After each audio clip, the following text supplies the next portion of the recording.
recording. It's 5, 4, 3, 2, 1. Hey, Alex Simmons, hello, and welcome everybody to another episode of Tell the Damn Story. Chris Ryan, Alex Simmons here with special guests today. There's some old friends of ours. We've had them on before, and we're glad to have them back again. Jim Beard and John Bruening, who are Flinch Books. How are you, gentlemen? Good. We're here.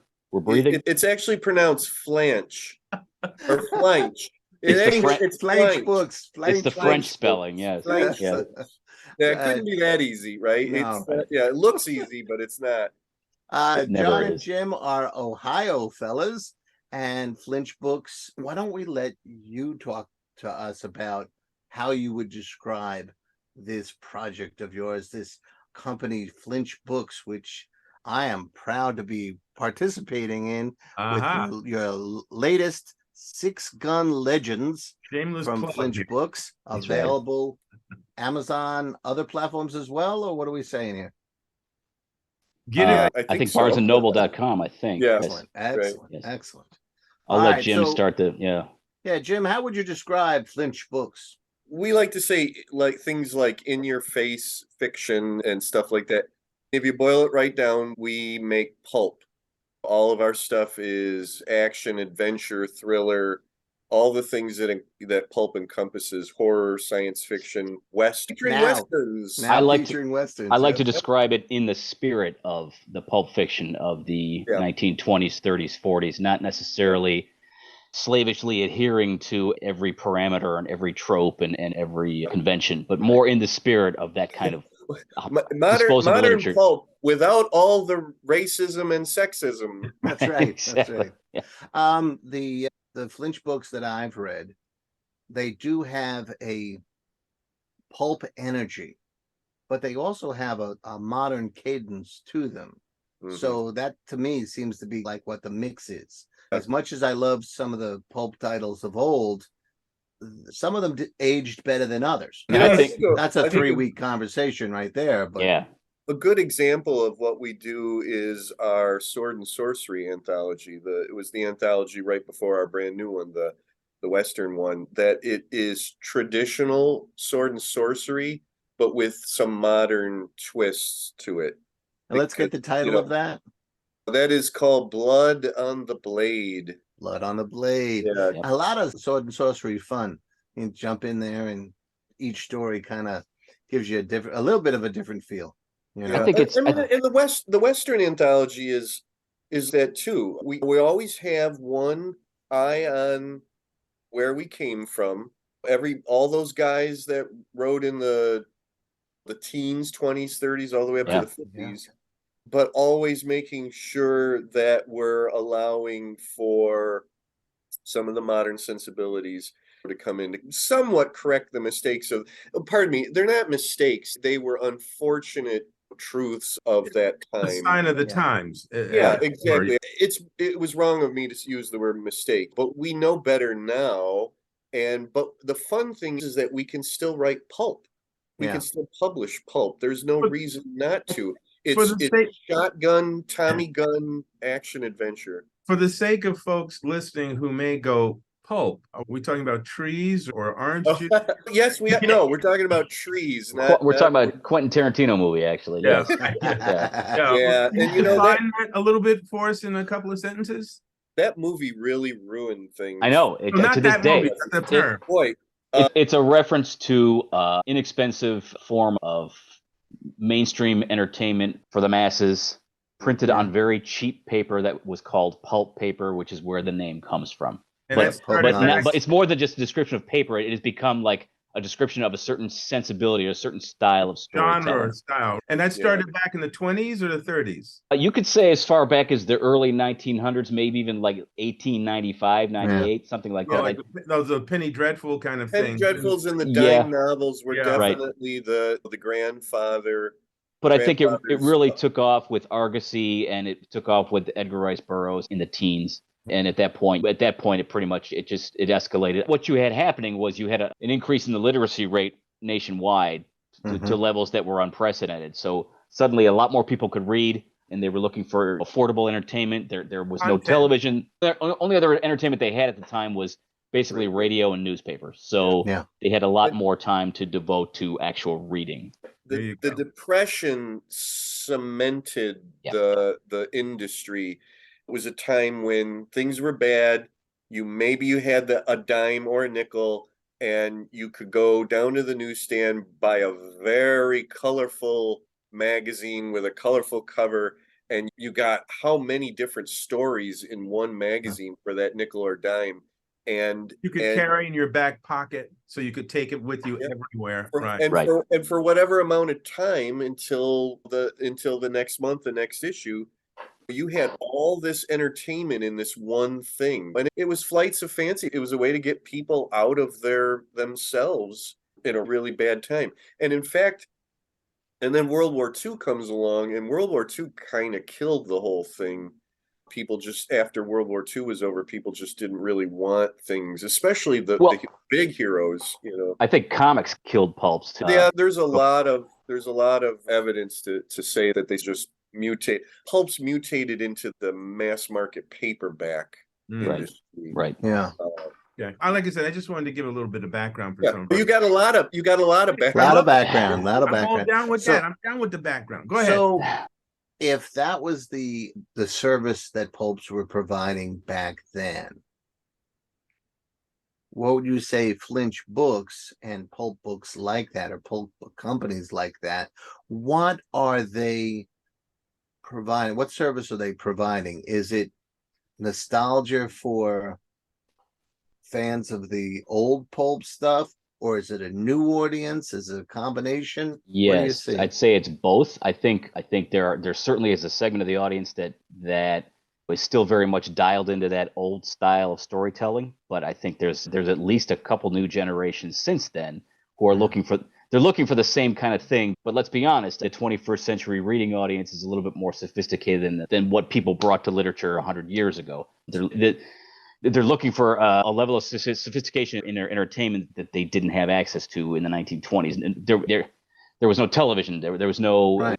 There's a lot more competition for every neuron that you've got firing in your brain. There's many different ways to entertain yourself. It began like that. Guys like Will Murray came along, and they were able to write new Doc Savage novels. But with Will, you would almost never know that his new novels were not written in the 30s. Yeah. He was it's almost slavish. And then it continued to grow. When I can have a guy who's maybe, 20 years younger than me walk up to the Flinch table and go, oh, wow, look at, and buy our stuff, I know that there's not necessarily that personal nostalgia thing going on, but it's almost, you know what it is? It's almost like these younger guys have old souls. And it reminds me of me when I was starting to absorb the stuff that my dad was telling me about. Right. I wasn't there, but I got it through osmosis. There's something about it that I said, wow, that's really cool.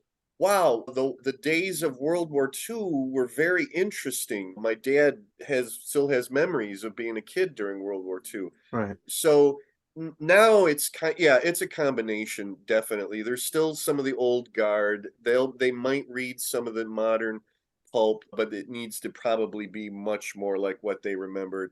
And then there's the people who've come along later and said, I really like that idea and that sensibility, but what if you took this thing and slammed it together? Right. And then you get pulp adventures with themes that would never have existed back then, in the 30s, 40s, and 50s. And personally, that's what I love the most, is because now we're creating something new with it.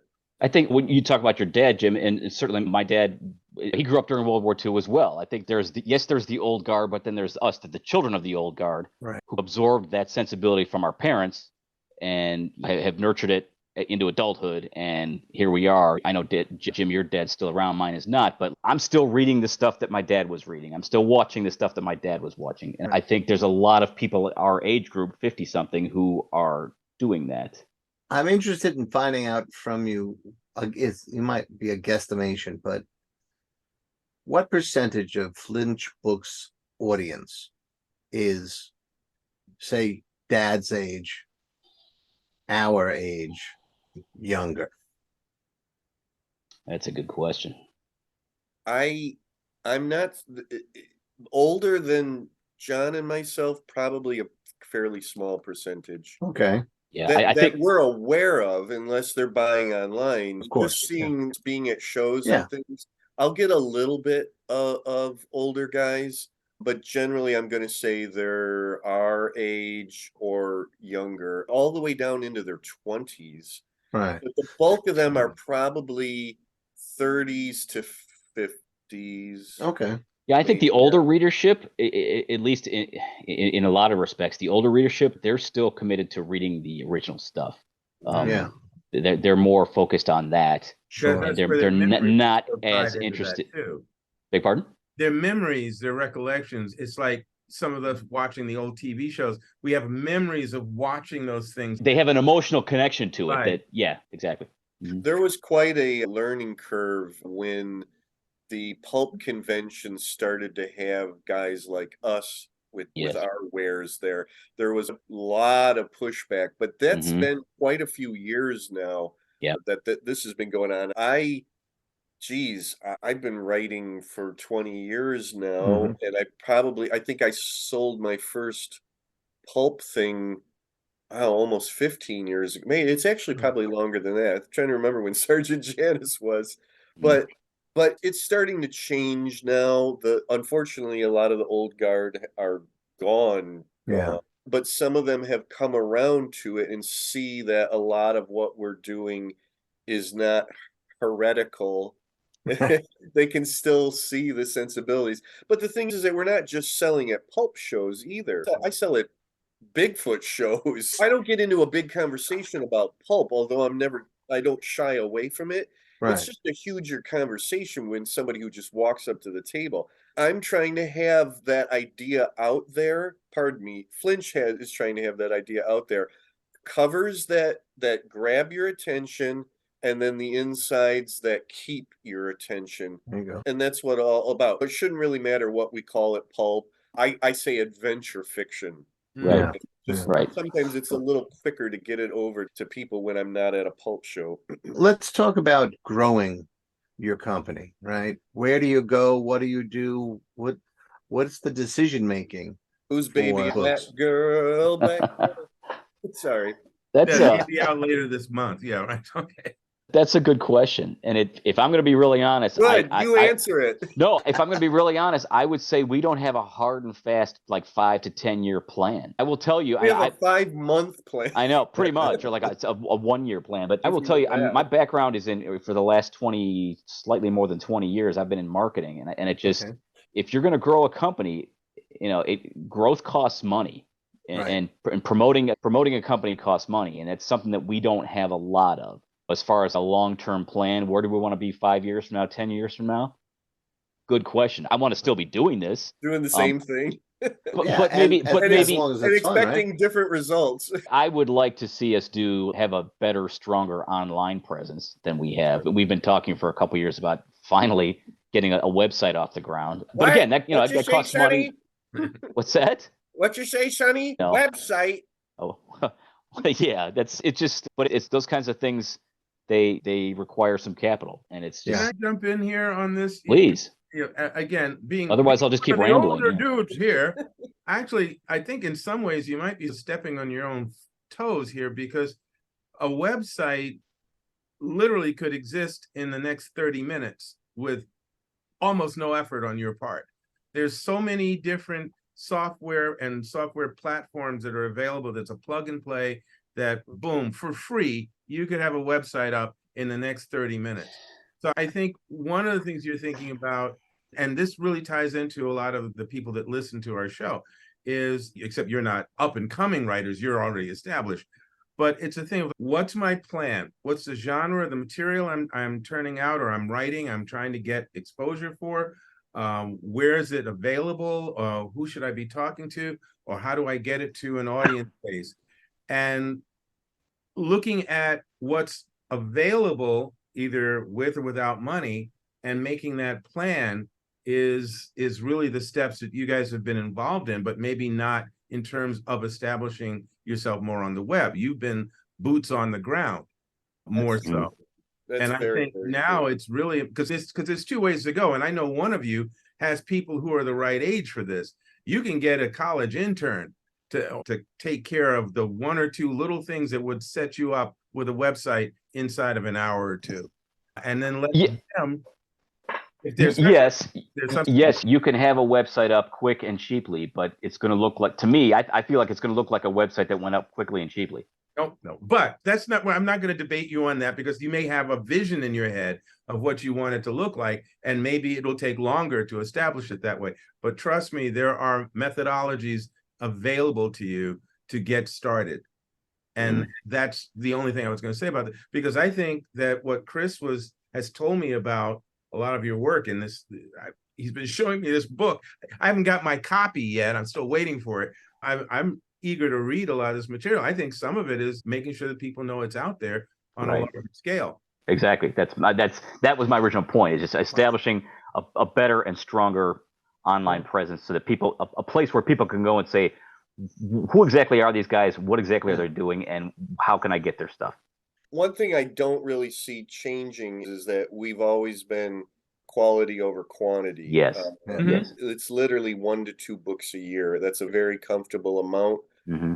for us. And I don't really see that changing, because that means that we can really focus on making it the very best that we can possibly do. We are exceedingly proud of our covers. Yeah. And we are exceedingly proud of the lineup of writers in our anthologies. And that's something that, yeah, we can make that even better. And honestly, I think we are starting to now attract Yes. some bigger names. And then we have like the bright newcomers like Chris. Thank you. The young whippersnapper, Chris Yeah, Ryan. you know, these What is I'm he, about- older than both of you. What is he? Is he like unshod, 19? Yeah. Yeah. you know, Yes, he was once. Yes. but and you know what? And yeah, and if anybody's thinking those words out there, and some of them may be saying them too, is it a vanity project? Yeah, definitely that too. And it's going to continue to be that. It was meant to be the home for the novels of characters that John and I wanted to do. Literally the day that I said to John, "Hey, will you come into this thing and do this thing with me?" I said, "It can be the home for your own work." That And was I the think tipping that was point. it. That was the thing that did it. It was. He's like, It "Oh, was. The rest of it was attractive, but certainly one, because I had the first Midnight Guardian book like half done in the drawer, but I was never really sure what I was going to do with it when I finished it. When he said that, it was like, okay, all right, game changer. Now there's something to aim for here. There's a base for it. Yeah, exactly. Yeah. Yeah. But to see, Jim's again, point a minute. I'm sorry. Go ahead. no, go ahead. Finish. To Jim's point a minute ago, what we've noticed is I don't want to say suddenly, but we're starting to see writers coming to us. One in particular, I'm not going to mention his name, who has been asking us, "Hey, what's the next anthology you're working on? Can I get in on that?" And this is somebody, if you had told us 15 years ago, this guy wants to be in like as many of your books as you put out, we would have said, "You're kidding me." This guy, this is not somebody who we're not running in his league. And yet he often comes back to us and says, "Hey, what's the next anthology you're working on? Can I get in on that?" And so that speaks to the quality of the work that you've been doing. I'd like to think so. Yeah, sure. And it's not a matter of thinking. I think it's not up for debate here. It's the packaging. It's the packaging also.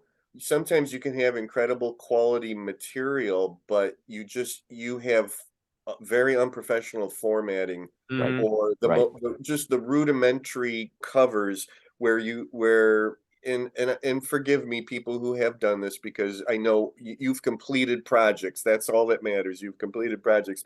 But when you use stock photos and Helvetica for your logo, then you're going to set yourself at a level, and you're going to stay there, for a while. The key for us has been surrounding ourselves with people who can do the things that we can't, and they have incredible talent. We have an amazing formatter, Maggie Ryle, and she just makes everything look so good.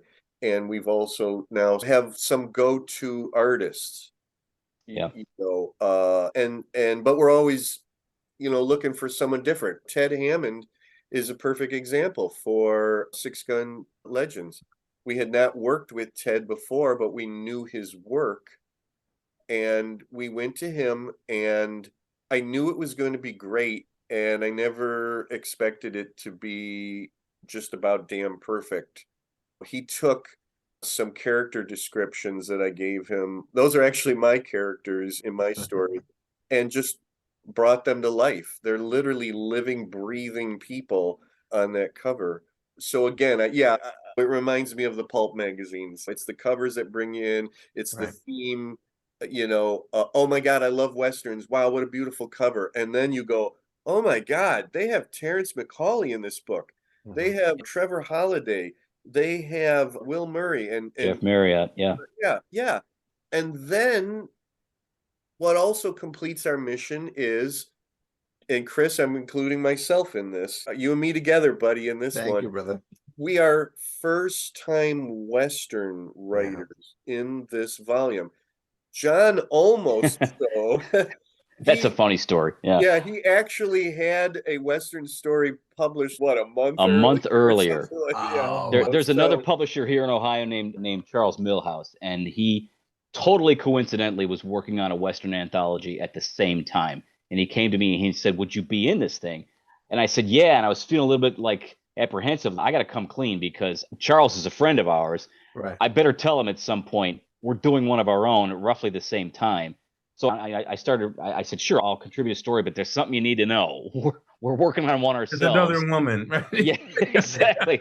And Charles was great about it, and we even did some joint advertising. Was a lot of fun. Yeah, that was very cool. Yeah. But the truth is, for as new as I am to writing Westerns, Six Gun Legends is not my first. My first was Spurs and Six Shooters, which came out with not my first rodeo. Not your Correct. first, The first one was like a month earlier. So yes, so I'm the seasoned veteran. But yeah. But that's what Flinch is all about. Seasoned professionals within the genre that we're publishing, seasoned professionals who may never have written that genre.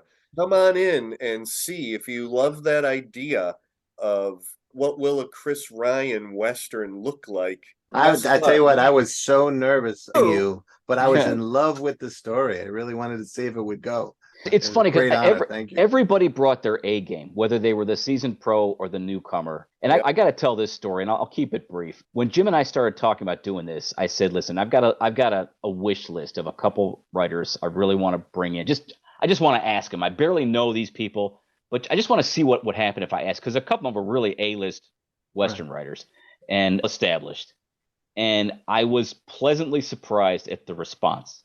Not all of them said yes, but more said yes than I expected. And even the ones who said no, one in particular, he was like I was really hoping, but he said, "You know what? I love this idea. I love the concept. I wish I could.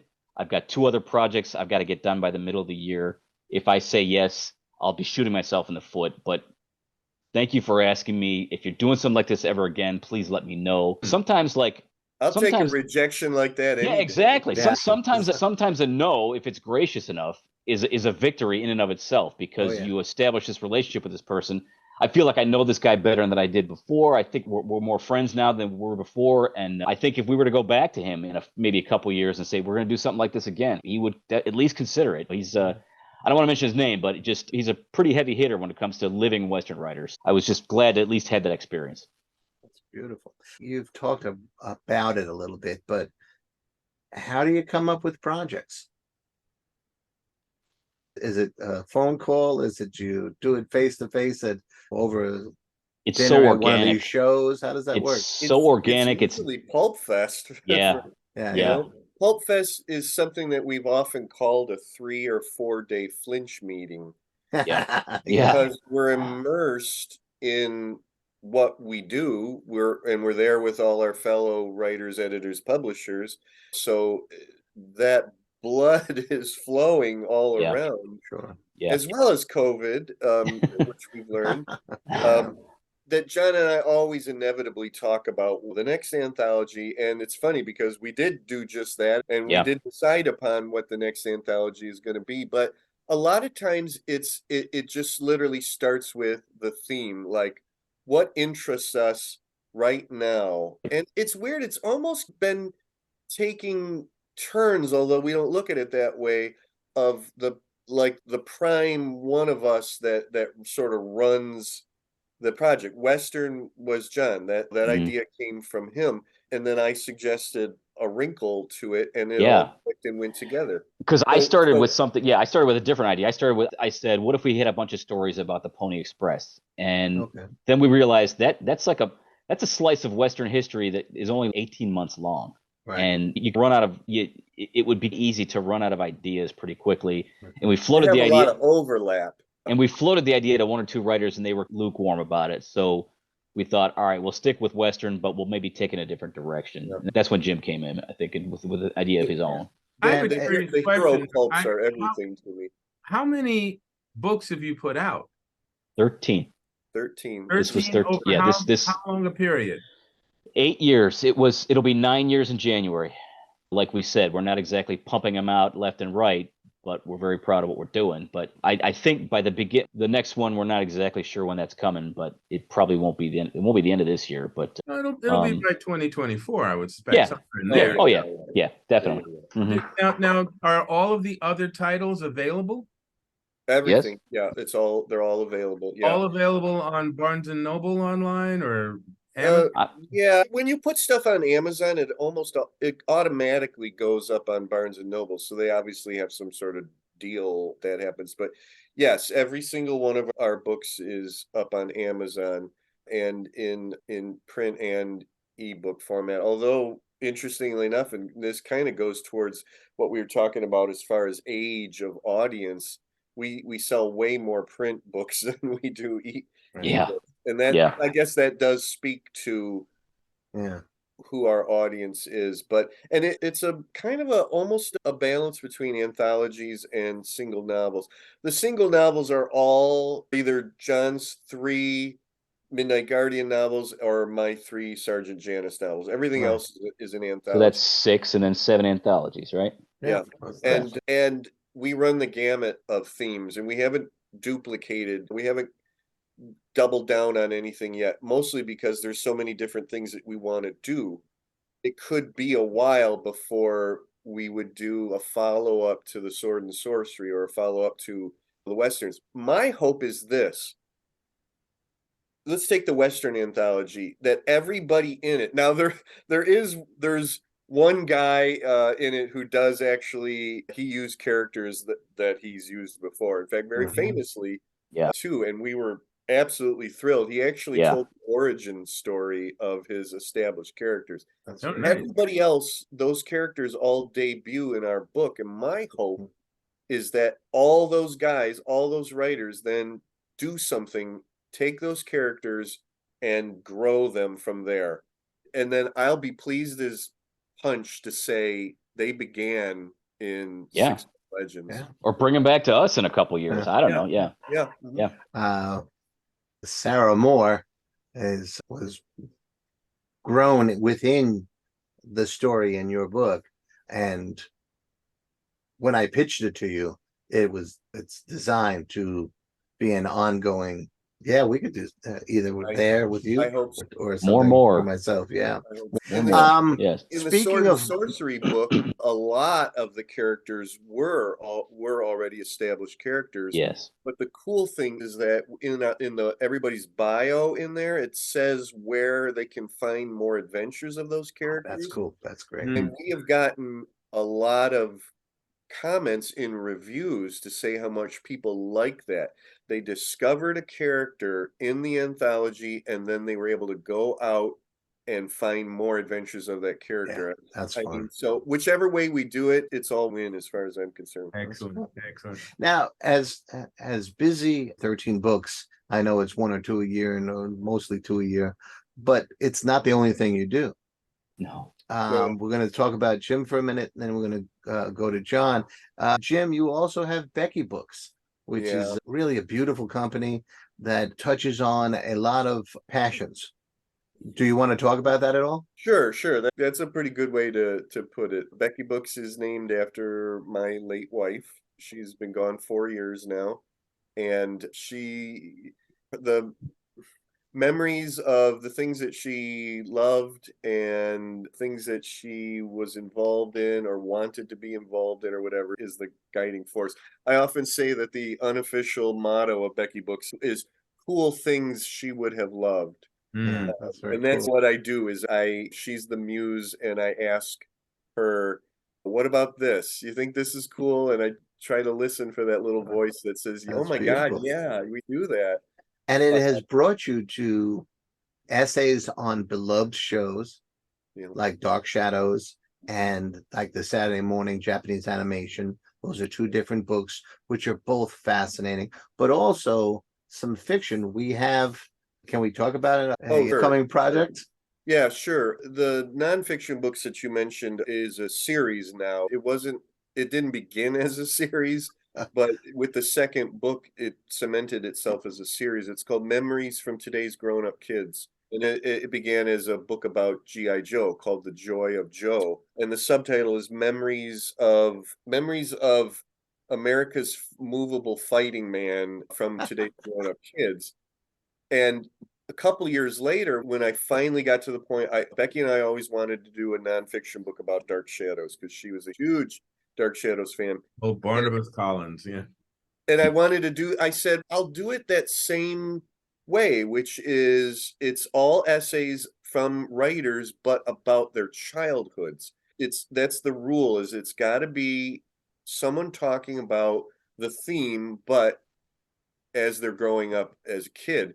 And I said, oh, you know what? I like the way that subtitle was. So that's Memories of TV's first supernatural soap from Today's Grown-Up Kids.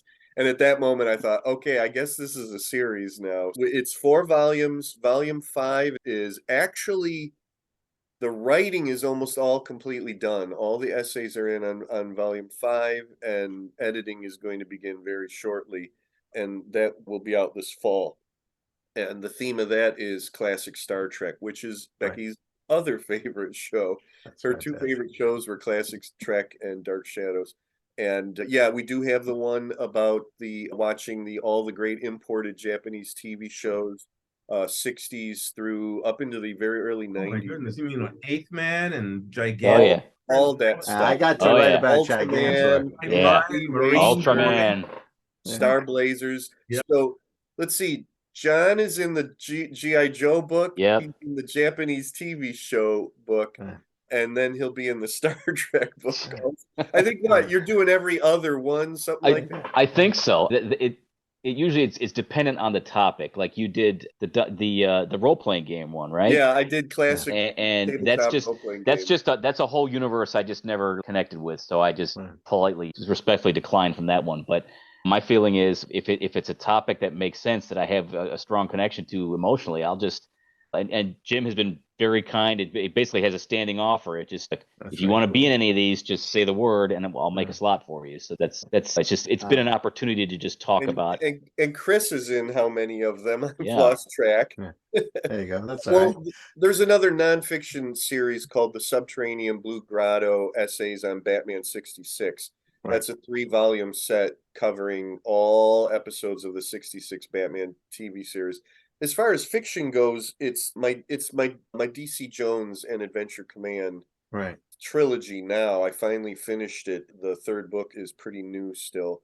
And that's a group of early 1970s adventurers and their globe-trotting fight against a very strange cult that is also all over the globe. And those books, I finally put a little note in the beginning of the 3rd book that said, somebody once said to me, hey, these books feel like they were written by a 9-year-old or plotted by a 9-year-old. And I said, oh, thank you. My 9-year-old, my inner 9-year-old thanks you. That's exactly what I want them to seem like. Did they mean it as a compliment or an insult? Yeah.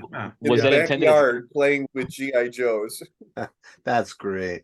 And John, we want to talk to you. You've got some outside projects going, most notably You have a Green Yes. Hornet project. Can you talk about that for a little bit? Hot off the presses. Yeah. I guess I should preface by saying Jim and I have an open relationship. I mean, I'm primarily a Flinch guy, but we both like, if there are other publishers interested in commissioning us to do stuff, we're gonna do it. So yeah, Moonstone Books, they have a book they put. I don't know what the frequency is. It's called Double Shot. It basically features two prominent pulp or pulp-like characters.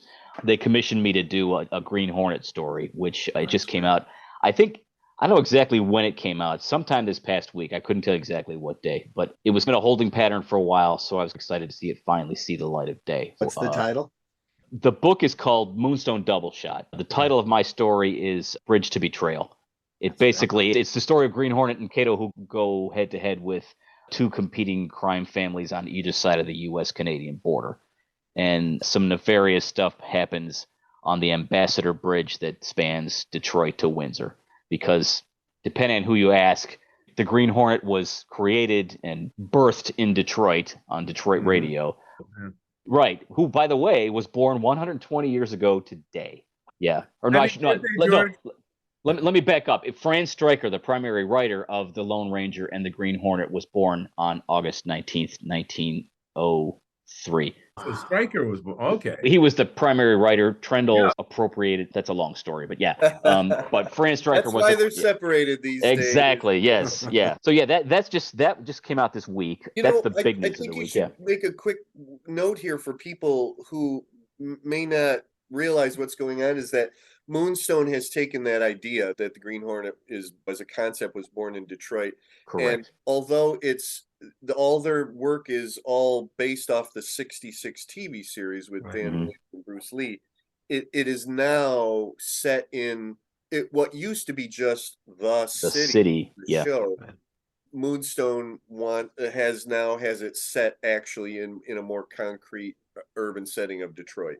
Correct. Wow, correct.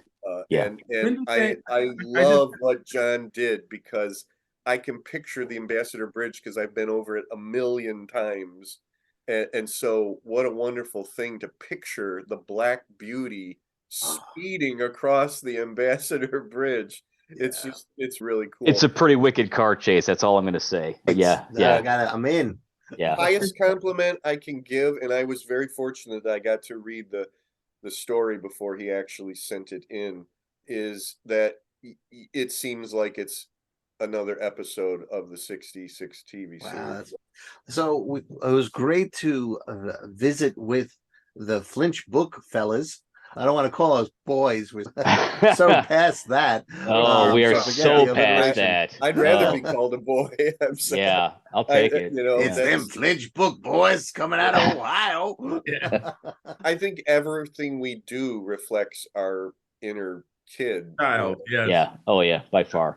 What I think it's a great energy to capture, isn't it? It's helpful when you're working with someone whose pop culture sensibilities are very much like your own. I think we are very close in age. We grew up watching the same stuff, reading the same stuff, exposed to the same stuff.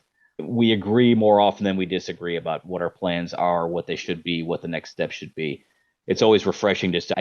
It never feels like hard work. Oh, I got to sell this idea to Jim now, or he's trying to sell this idea to me, and it's never about that. It's more. I was thinking, you know what? I was thinking the same thing. So it works well in that regard. Of collaboration, of good, solid, constructive, creative collaboration. Yeah. Yep. Very much so. I have that relationship with somebody. The only recent argument really that sticks out is we've been arguing about whether or not to ever have Chris Ryan back in one of our books. Oh no! I was on a roll. What happened? I won't tell you who's arguing for it and who's arguing against it. That'll be in our next thrilling episode. So no sleep for me tonight. That's right. Wait, Chris, where were you born? I was born in the Bronx. Okay, but you're on the other side of the Bronx. You're out of the next book. Sorry. No, I was born in Toledo. We have it was the Bronx Avenue. It's the south side of Toledo. Yeah. It's a neighborhood in Cleveland, isn't it? Yeah. It says the guy who didn't even think that the Mudhens were still playing. I'm gonna let the man slide on that one. He was giving. Well, I was. You know what? I was happy to talk, Jim. I never realized you were from Toledo. Oh, immediately okay. I was wanted gonna to say, you bring it come and up. talk to me about Toledo things. Okay. Yeah, so I just this is a great chance to mention the Mudhens and see what happened because of the misinformation I got. Up until the green room before this episode, I was under the impression from somebody that the Mudhens changed their name or got sold and they weren't in Toledo and they weren't the Mudhens. Yeah, And watch while out. I've never seen a Mudhens game, they always just the name was fantastic for me, and of course the reference from MASH. And there I was walking around with this little quiet heartbreak all these years, and Jim just shattered it and said, "No, of course they're here. They're going on right now." They literally Tonight, are. Yeah. They are literally playing at this very second. And you're was so watching them? great. Wow. Reflection in your I tell you, glasses. it just Yeah. it really made it made my day, may have made my week. It's possible, Jim, that it made my summer. I'm not sure. Wow. Right, A couple well, of story projects may have edged it out, but it's up there, Jim. someday you come to Toledo and we'll get you a Paco's hot dog and we'll get you to a Mudhens game. You There know you what? I go. would That is your really bucket love list it winner, just to boy. sit and watch the Toledo Mudhens. And I have no logical reason why, but yes, And we'll be playing the MASH theme song in the background.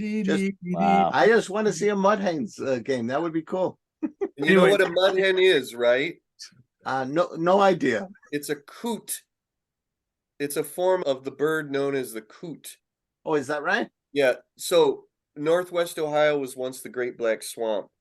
When white man came here, they drained the swamp, so to speak. But there were still remnants of it around. And in the 1800s, when Toledo formed its first baseball club, their practice field was next to a swampy patch. And there were these little birds that ran around them when they were practicing, and those were known as mud hens because of the swamp. And again, it's a coot, and the name stuck to the team. That's And Toledo fantastic. Coot. That's They've great. been the mud hens ever since. I'm going to try one more time. Guys, it's been really great. Alex has been trying to wrap this up for the last 20 minutes. Yeah, it's okay. I went out for sandwiches, came back. It's okay. No, it's really great, and we definitely got to have you back again because this has been too much fun. Yeah. It's still Alex, I'd like to have them back very soon. Yeah. Thank you very much, Chris. Yeah, We'll wear the Have same your back. shirts. Yes, maybe in the same exact clothes. Yeah. So again, thank you so much, Chris. You want to say thank you, or Yes, I can do. you Thank you reflect very or much. something? Thank you for your time tonight, but also thanks for the honor of being included in Flinch Books and Becky Books.